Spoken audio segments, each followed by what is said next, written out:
pessoal está entrando. Quero também dar as boas-vindas aos nossos visitantes, pessoal que tem nos acompanhado. Vocês são muito bem-vindos. Eu espero que tenha sido bênção para a vida de vocês, como tem sido para as nossas também. Então vamos lá. Eu quero hoje falar um pouquinho sobre o livro de Eclesiastes. É um livro que eu particularmente gosto muito e nós vamos caminhando. Eu não sei o quanto que eu vou conseguir ler aqui, mas provavelmente a segunda metade do capítulo 2. Lembrando que é um livro escrito por Salomão e ele está tentando encontrar sentido na vida debaixo do sol e ele chega à conclusão de que nada faz sentido. E ele é a própria cobaia dos seus experimentos. No capítulo 2, então, ele tenta encontrar sentido para a sua vida, sentido nessa vida, com os prazeres, né? Com os seus prazeres, os prazeres da carne e tudo que essa vida pode oferecer. E ele era um camarada que podia fazer muito. Ele teve tudo que nunca ninguém teve, né? Esse camarada tinha uma fama, uma popularidade, tinha recursos assim sem precedentes, algo incrível mesmo.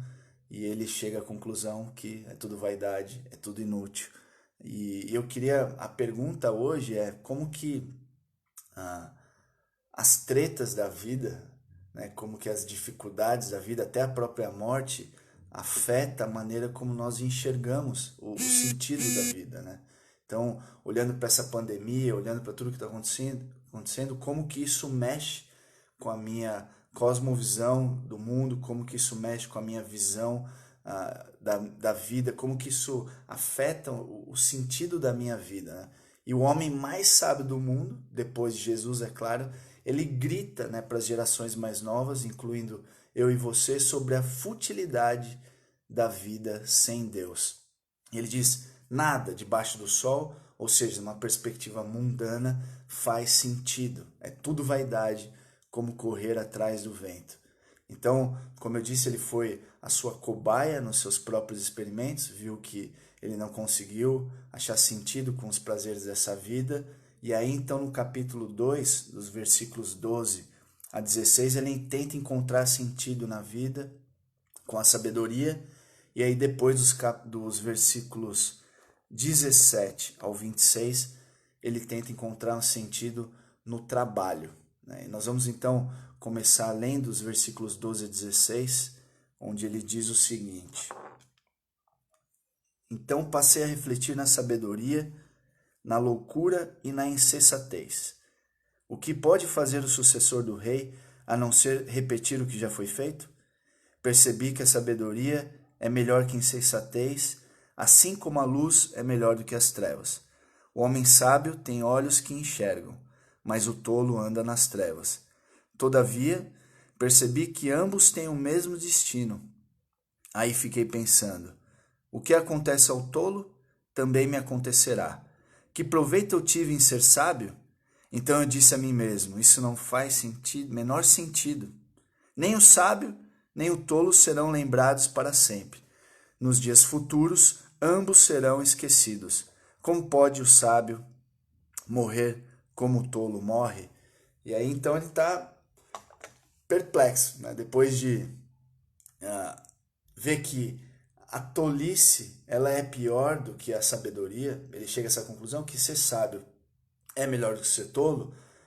Ele diz: mas o que adianta isso se o final dos dois é o mesmo e ambos serão esquecidos, né? E muitos perdem a motivação de se esforçar quando eles olham para o final da vida, e algo que às vezes, principalmente nos dias de hoje, pode parecer mais próximo, né? A morte em si, eles perdem a motivação.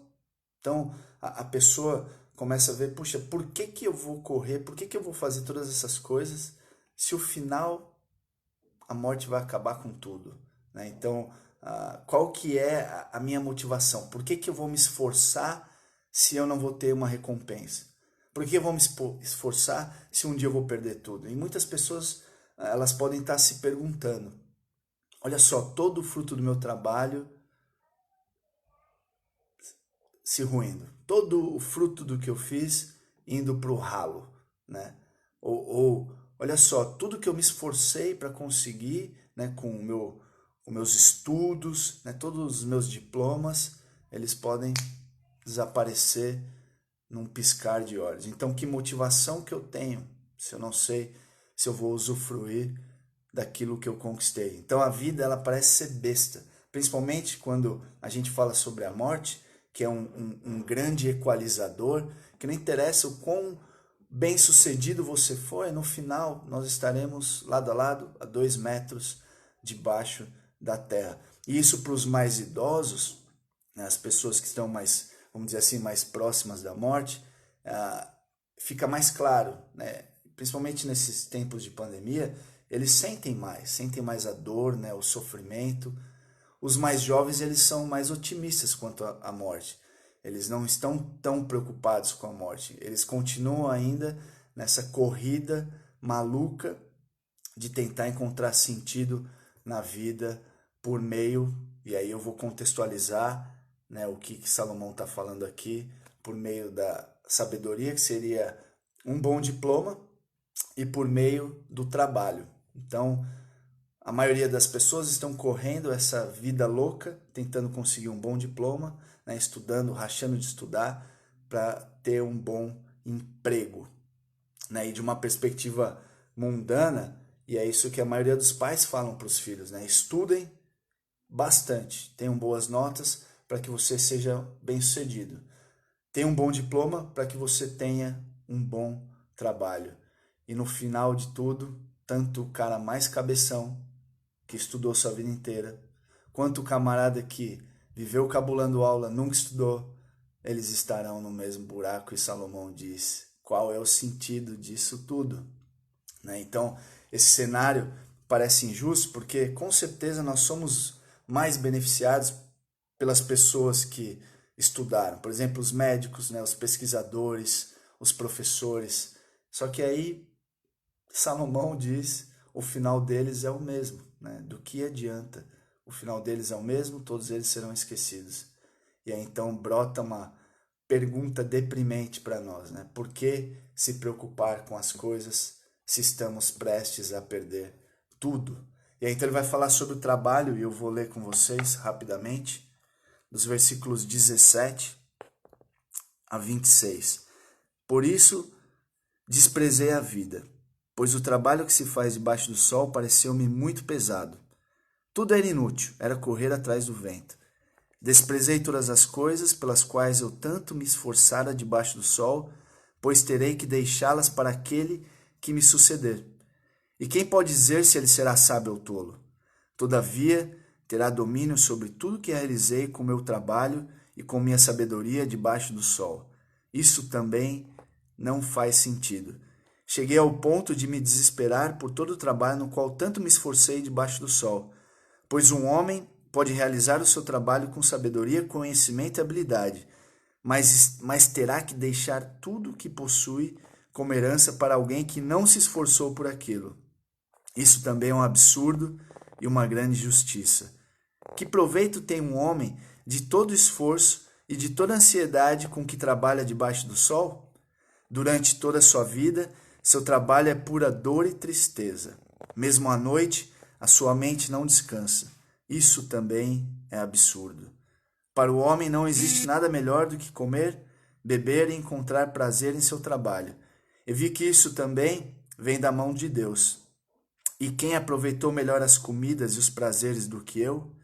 Ao homem que o agrada, Deus dá sabedoria, conhecimento e felicidade. Quanto ao pecador, Deus o encarrega de ajuntar e armazenar riquezas para entregá-las a quem o agrada. Isso também é inútil, é correr atrás do vento. Então Salomão, ele muda o seu foco da sabedoria, né, para o trabalho, né, no qual nós gastamos a grande parte do nosso tempo, da nossa vida, aplicando tudo aquilo que aprendemos. Então o trabalho, ele é inevitável, né, ele é necessário. Nós sabemos que Deus, ele criou o homem para trabalhar. O trabalho é algo bom, é algo que Deus nos deu, né? E é algo que nós fazemos para a glória de Deus. Só que antes da queda, Deus ele criou o trabalho, né, para que nós formássemos uma cultura que glorificasse Ele. E depois do trabalho, então, depois do pecado, ele amaldiçoou a terra e a consequência disso é que todo o trabalho ele se tornou frustrante. Nós nos frustramos, nós nos cansamos. Por mais que você tenha o trabalho dos sonhos, no final você vai acabar cansado e frustrado, né? Então, não tem como. Isso é a consequência da queda. Nós trabalhamos cada vez mais e nós chegamos à conclusão que o efeito da maldição ele continua. Nós permanecemos frustrados e cansados e graças a Deus por isso, porque nós não colocamos nossa esperança no trabalho. Deus ele fez com que o trabalho fosse frustrante para que nós nos arrependêssemos e corrêssemos para Ele pedindo por misericórdia, né?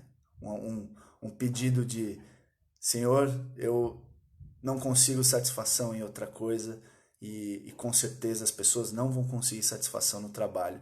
Elas vão continuar rachando de trabalhar, muitas vezes não conseguindo alcançar as suas metas, muitas vezes vão começar a odiar o seu trabalho, esperando o mito da aposentadoria, até o dia que elas se aposentam, elas acordam, descobrem que elas não estão mais trabalhando, mas elas continuam tendo que fazer várias coisas para se manter vivos. Então, tudo é trabalho, né? Nós continuamos trabalhando, frustrados, insatisfeitos, nós trabalhamos até rachar para comprar uma casa da hora, por várias coisas legais nela, e aí a gente morre, e o camarada que cabulou a aula a vida inteira e ficou deitado no sofá que eu comprei, gastei uma grana naquele sofá e eu não tinha tempo para sentar, usufruir.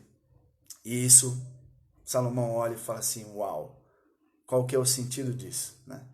Não importa o quanto você estudar, não importa quantos diplomas você tem, né?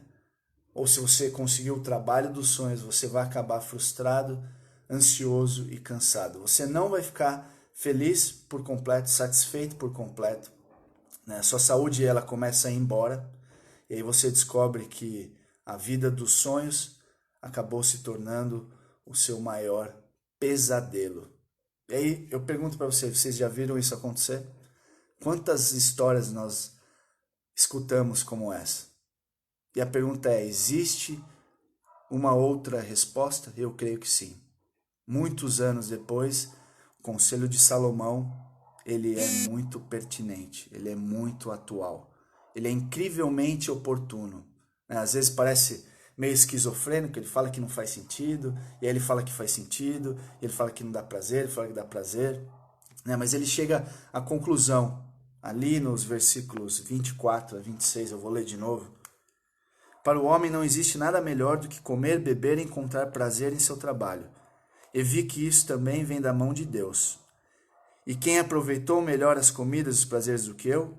Ao homem que o agrada, Deus dá sabedoria, conhecimento e felicidade. Então Salomão, ele entende que quando você tem uma perspectiva de que Deus é o doador das coisas, quando você tem uma perspectiva de que tudo que você tem, tudo que você possui é de Deus, e você consegue usufruir, né, experimentar essas coisas, por menos que você tiver, faz sentido, né, tem um prazer, e você consegue então entender essas coisas e usufruir numa dimensão muito maior, que mesmo que você perca, você confia, porque você entende que Deus ele é soberano, Ele que dá, Ele que tira, as coisas começam a fazer sentido.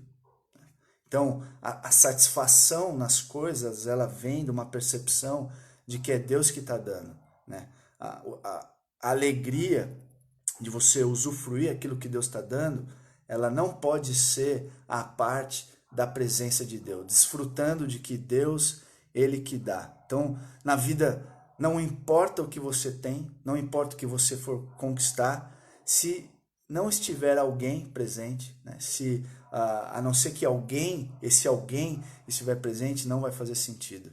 E esse alguém é o próprio Deus, é o próprio doador. Então a presença de Deus ela faz a diferença total, né? Salomão ele pondera essa vida maluca, que em essência é uma bagunça, e que nós estamos caminhando para a cova, e ele chega a essa conclusão, né? Que a parte de Deus nada faz sentido. Então, o que nós devemos fazer com os poucos dias que nós temos até voltar para o pó da terra? Eu não sei quantos dias, pode ser 10, 20, 30, 60 anos, eu não sei. Eu só sei que eu tenho poucos dias debaixo do sol. E o que eu faço para aproveitar esses poucos dias antes de voltar ao pó? Desfrute um relacionamento com Deus. O nosso problema é que muitas vezes nós tentamos entender a vida por meio do conhecimento, ou conquistar as coisas por meio do trabalho, ou deixamos a vida passar por meio do sofá, TV, celular, Netflix, e aí a gente morre e a gente não aproveita o mais importante, um relacionamento com Deus por meio da graça. Então o segredo é que nossa vida, as nossas coisas e a satisfação são duas coisas totalmente diferentes.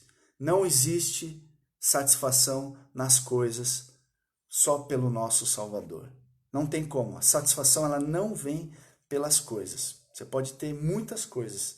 Se você não conseguir desfrutar da perspectiva do doador, você vai continuar insatisfeito. Você vai continuar reclamando. Você vai querer cada vez mais. É como se fosse uma lata de leite condensado. Pensa assim, na vida Deus ele dá vida para todo mundo, ele dá trabalho, ele dá comida. Só que só as pessoas que desfrutam do relacionamento do doador conseguem aproveitar, conseguem ter satisfação nessas coisas, por menor que seja. Então, é como se Deus ele desse uma lata de leite condensado para todo mundo. Só que o abridor está com ele.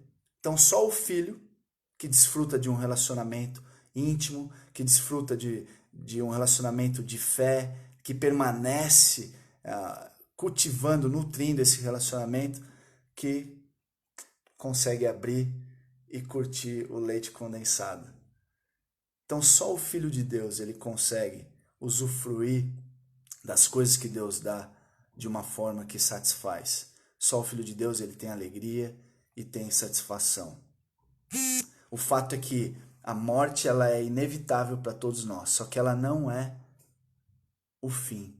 Para o crente, ela é o começo. Jesus Cristo ele veio, ele viveu a vida que eu não conseguia viver, ele morreu a morte que eu deveria morrer, ele ressuscitou e ele nos falou sobre a perspectiva além do sol. Ele veio lá de cima do sol, para debaixo do sol nessa bagunça, nos mostrar o caminho para um lugar perfeito, para um reino perfeito, onde não haverá mais sofrimento, não haverá mais dor, não haverá mais maldição. Né? E ele disse que ele é o caminho. Né? Então, Jesus Cristo nos deu a oportunidade de, enquanto estamos aqui na terra, não cultivar, não juntar coisas que são perecíveis. Enquanto nós temos esse tempo, e tudo que Deus nos deu, nós podemos juntar, fazer dessa vida sem sentido, fazer sentido. Nós podemos juntar memoriais e como que eu posso dizer, juntar tesouros no céu. Né? Porque Ele veio de lá e Ele nos deu uma perspectiva muito diferente, né, desse mundo. Ele veio, nos salvou, Ele nos deu vida, Ele nos mostrou aonde nós devemos investir nossa vida, quais são as prioridades nós podemos fazer diferente. Enquanto as pessoas, infelizmente, estão batendo cabeça, tentando encontrar um sentido na vida, Jesus Cristo ele fez essa vida sem sentido fazer sentido.